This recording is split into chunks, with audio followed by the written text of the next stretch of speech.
दोस्तों नमस्कार, स्वागत है आप सभी का। एक बार फिर से चले जानते हैं मध्य प्रदेश की ताजा खबरों को लेकर। उससे पहले अगर आपने अभी तक इस चैनल को सब्सक्राइब नहीं किया तो सब्सक्राइब कर लें, जिससे कि आपको मध्य प्रदेश की ताजा खबर रोजाना मिलती रहे। सबसे पहली और बड़ी खबर, अब इंदौर पुलिस आर्टिफिशियल इंटेलिजेंस से करेगी शिकायतों का समाधान। इंदौर पुलिस ने लोगों को समस्या सुलझाने के लिए अब नया तरीका शुरू कर दिया है। अब आर्टिफिशियल इंटेलिजेंस आधारित एक हेल्पलाइन नंबर जारी किया गया है। इसके माध्यम से अब असंतुष्ट शिकायतकर्ता वरिष्ठ अधिकारियों से समय लेकर अपनी शिकायत की स्थिति और निराकरण करवा पाएंगे। इसके जरिए आम शिकायतकर्ता व्हाट्सएप पर ही स्थिति से अवगत हो पाएंगे। इस हेल्पलाइन को पुलिस ने डिजिटल साथी नाम दिया है। बड़ी खबर, शराब प्रेमियों के लिए बड़ी खबर, अब बिना वोटर आईडी दिखाए नहीं मिलेगी शराब। मध्य प्रदेश में जैसे जैसे चुनाव की घड़ियां नजदीक आ रही है, वैसे वैसे पार्टी के साथ साथ चुनाव आयोग ने भी तैयारियां तेज कर दी है। इसी सिलसिले में नए मतदाताओं को जोड़ने के लिए प्रशासन द्वारा एक अनोखा कदम उठाया गया है, जिसके तहत अब युवाओं को शराब दुकान पर वोटर आईडी दिखाना अनिवार्य कर दिया गया है। बिना इसके अब शराब प्रेमियों को शराब नहीं मिलेगी। बता दें कि यह नियम फिलहाल महू में लागू किया गया है। जिला प्रशासन के द्वारा उठाए गए इस कदम का मुख्य उद्देश्य नए मतदाताओं को जोड़ना है। इसमें प्रशासन ने शराब दुकान और रजिस्ट्रार कार्यालय में भी मतदाता जोड़ने के फॉर्म रखवा दिए हैं। बड़ी खबर, 392 गाँव की प्यास बुझाएगा चंबल का पानी, झरेर में बनेगा जल शोधन संयंत्र। आदिवासी विकास खंड कराहल के ग्राम झरेर में 71 MLD क्षमता का जल शोधन संयंत्र बनेगा, जिसमें चंबल नदी का पानी लाकर उसे शुद्ध किया जाएगा। इसके बाद शुद्ध किए पानी की सप्लाई जिले के 392 गाँव में पाइपलाइन के जरिए की जाएगी।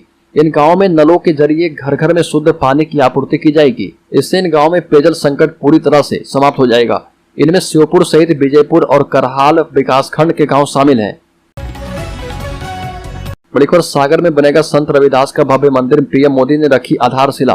बोले कि जब हमारी आस्थाओं पर हमला हो रहा था, हमारी पहचान मिटाने के लिए पाबंदियां लगाई जा रही थी, उस समय रविदास जी ने मुगलों के कालखंड में कहा था, पराधीनता सबसे बड़ा पाप है। जो पराधीनता को स्वीकार कर लेता है, जो लड़ता नहीं है, उससे कोई प्रेम नहीं करता। बता दें कि 8 फरवरी को राज्य के सीएम शिवराज सिंह चौहान ने मंदिर और स्मारक निर्माण का ऐलान किया था। मीडिया रिपोर्ट के मुताबिक संत रविदास मंदिर के लिए पूरे प्रदेश के 53,000 गाँव से मिट्टी और 350 नदियों का जल सागर लाया जा रहा।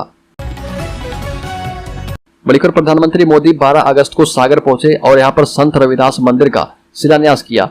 पीएम मोदी ने कहा कि जिन्होंने दशकों तक सरकारें चलाई, उन्होंने जनता को पीने का पानी देना भी जरूरी नहीं समझा। आज हमारी सरकार ये काम कर रही है। आदिवासी क्षेत्रों में पाइप से पानी पहुंच रहा। हमारी सरकार हर जिले में अमृत सरोवर बना रही है। ये सामाजिक समरसता का केंद्र बनेंगे। हमारी सरकार सभी को उचित अवसर दे रही है। एक से एक महान विभूतियां इस समाज से निकलकर आई है। पीएम ने कहा कि मैं जानता हूं भूखे रहने की तकलीफ क्या होती है, मैं जानता हूं कि गरीब का स्वाभिमान कैसा होता है। इसलिए हमने पीएम गरीब कल्याण योजना शुरू की। 80 करोड़ से ज्यादा लोगों को मुफ्त राशन देना शुरू किया। बड़ी खबर, संविदा कर्मियों ने राज्य के रीवा जिले में नियमितीकरण की मांग की। मुख्यमंत्री का काफिला रोककर सौंपा ज्ञापन। रीवा में आयोजित लाडली बहना कार्यक्रम में शामिल होने आए मुख्यमंत्री शिवराज सिंह चौहान का काफिला रोककर जिला सहकारी केंद्रीय बैंक के संविदा कर्मचारियों ने फूल मालाओं से स्वागत किया। जिला सहकारी केंद्रीय बैंक के संजय वर्मा ने मुख्यमंत्री को बताया कि घोषणा के बाद भी सहकारी बैंक के संविदा कर्मचारी को नियमित करने का आदेश जारी नहीं किया गया है। मुख्यमंत्री ने कर्मचारियों को आश्वासन दिया कि जल्द मांगों का निराकरण कर उन्हें भी नियमित करने के आदेश जारी किए जाएंगे। बता दें कि राज्य के और भी कई जिलों में संविदा कर्मी खुद को नियमित करने की मांग मुख्यमंत्री से कर रहे। बड़ी खबर, राज्य के मुख्यमंत्री शिवराज सिंह चौहान ने कार्यक्रम को संबोधित करते हुए एक बार फिर से कांग्रेस पर जमकर हमला बोला और एक वायरल पत्र के संबंध में कहा कि सकारात्मकता, विकास और जन कल्याण के मामले में कांग्रेस हमारा सामना नहीं कर सकती है। इसलिए सोशल मीडिया पर रणनीति के तहत झूठ और भ्रम फैला रही है। यह सुनियोजित तरीके से मध्य प्रदेश को बदनाम करने की साजिश है। कांग्रेस की इस हरकत से पूरा देश शर्मिंदा है। यह बात मुख्यमंत्री शिवराज सिंह चौहान ने कांग्रेस नेताओं के द्वारा ट्वीट किए गए झूठे पत्र के जवाब में कही। बड़ी खबर, प्रियंका गांधी को मध्य प्रदेश बीजेपी ने कानूनी कार्रवाई की चेतावनी दी है।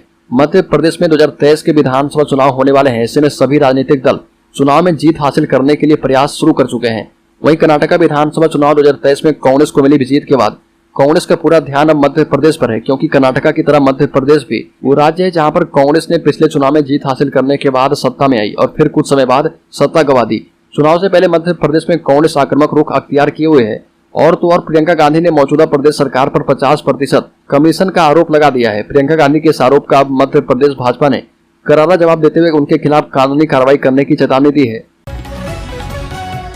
बड़ी खबर, इंदौर में रोज बनेगा 30,000 किलो मिल्क पाउडर। इंदौर के मांगलिया में प्रदेश का सबसे बड़ा और हाईटेक मिल्क पाउडर प्लांट बन रहा, जहां पर रोजाना 3 लाख लीटर दूध से 30,000 किलो दूध पाउडर बना पाएंगे। फायदा यह कि जब दूध की डिमांड ज्यादा नहीं होती तब यहाँ किसान सप्लाई करेंगे तो उन्हें नुकसान नहीं होगा। इंदौर सहकारी दुग्ध संघ के कैंपस में 77 करोड़ रुपए लागत का यह प्लांट दिसंबर तक तैयार होने की संभावना है। इसके लिए दूध मध्य प्रदेश के दुग्ध उत्पादकों से लिया जाएगा। बड़ी खबर, नेशनल ग्रीन ट्रिब्यूनल ने बेतवा की सबसे प्रमुख सहायक नदी कलिया सोत के किनारों पर अतिक्रमण के मामले में राज्य सरकार और नगर निगम के रवैये पर सख्त नाराजगी जताई है। सुनवाई के दौरान नगरीय प्रशासन विभाग के अफसरों ने आदेश का पालन नहीं करने के पीछे तर्क दिया कि नदी किनारे लोगों ने अतिक्रमण नहीं किया है, बल्कि नदी ने ही अपना रास्ता बदल लिया है। इस कारण ऐसी स्थिति बन रही। जस्टिस की जूरी ने अफसरों के जवाब पर लताड़ लगाते हुए कहा कि हमें बेवकूफ मत बनाइए। ब्लैक बेसाल्ट के किनारों वाली नदियां कभी अपने रास्ते नहीं बदलती है। नदियों के रास्ते बदलने के मामले में मैदानी क्षेत्रों में सामने आते हैं, जबकि भोपाल ब्लैक बेसाल्ट रॉक वाला पठारी क्षेत्र है। बड़ी खबर, अभिनेता अक्षय कुमार की फिल्म OMG 2 को लेकर उज्जैन के महाकाल मंदिर के पुजारियों का विरोध जारी है। वो फिल्म को लेकर अपनी आपत्ति पर अड़े हैं। और बता दें कि आगरा पर मंदिर के पंडित महेश शर्मा, अखिल भारतीय पुजारी महासंघ के सचिव रुपेश मेहता और वकील अविनाश व्यास ने सिनेमाघर में ये फिल्म देखी। OMG 2 देखने के बाद उन्होंने कहा कि फिल्म में महाकाल मंदिर की परंपरा से छेड़छाड़ की गई है, जो कि बर्दाश्त नहीं किया जाएगा। फिल्म मेकर्स को भेजा गया नोटिस भी वापस नहीं लेंगे। वकीलों से सलाह लेकर एक्शन लिया जाएगा। कथावाचक पंडित प्रदीप मिश्रा ने भी OMG 2 का विरोध किया है।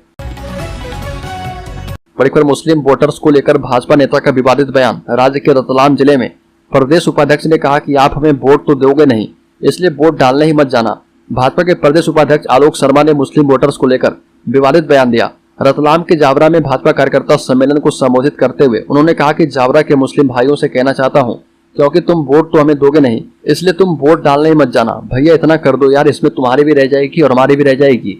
शर्मा ने आगे कहा कि मियां तुम हमें वोट तो नहीं दोगे, लेकिन इतना तो मानते हो ना कि जिस घर में रह रहे हो वो प्रधानमंत्री आवास योजना में बना है। इतना कहने के बाद उन्होंने कैमरे को बंद करने के लिए कहा। बड़ी खबर, राज्य के भोपाल की एक युवती ने 10 साल पहले प्यार की खातिर घर परिवार छोड़ दिया। प्रेमी से शादी के लिए ईसाई धर्म भी अपनाया। इसके बाद भी उसे अशुद्ध कहकर ताने दिए गए। सास पति के कान भरकर बेरहमी से पिटवाया करती थी। महिला ने अपनी बेटी की परवरिश के लिए हर सितम सहा। पिछले कुछ दिन से पति की प्रताड़ना ज्यादा बढ़ गई। पिछले कुछ दिन से पति की प्रताड़ना ज्यादा बढ़ने के बाद मारपीट के दौरान पति आए दिन दूसरे धर्म की होने का हवाला देकर ज्यादा मारपीट करने लगा। उसे बेरहमी से पीटा और घर न आने की बात कहकर उसे छोड़ दिया। बड़ी खबर, प्रियंका गांधी पर FIR कराने पहुंची बीजेपी। MP सरकार को 50% कमीशन वाली बताया था। CM शिवराज ने कहा कि दुष्प्रचार कर रही कांग्रेस। मध्य प्रदेश भाजपा ने कांग्रेस की राष्ट्रीय महासचिव प्रियंका गांधी वाड्रा के खिलाफ भोपाल पुलिस की क्राइम ब्रांच में आवेदन देकर FIR की मांग की है। मामला प्रियंका के मध्य प्रदेश सरकार को 50% कमीशन वाली सरकार बताने वाली ट्वीट से जुड़ा है। क्राइम ब्रांच में आवेदन देने पहुंचे प्रदेश के चिकित्सा शिक्षा मंत्री विश्वास सरंग ने कहा कि मध्य प्रदेश में चुनाव आते ही कांग्रेस रोज झूठ का सहारा ले रही है। कथित तौर पर ठेकेदार संघ ने मध्य प्रदेश हाईकोर्ट की ग्वालियर बेंच के मुख्य न्यायाधीश को लेटर लिखकर 50% कमीशन मांगे जाने की शिकायत की है।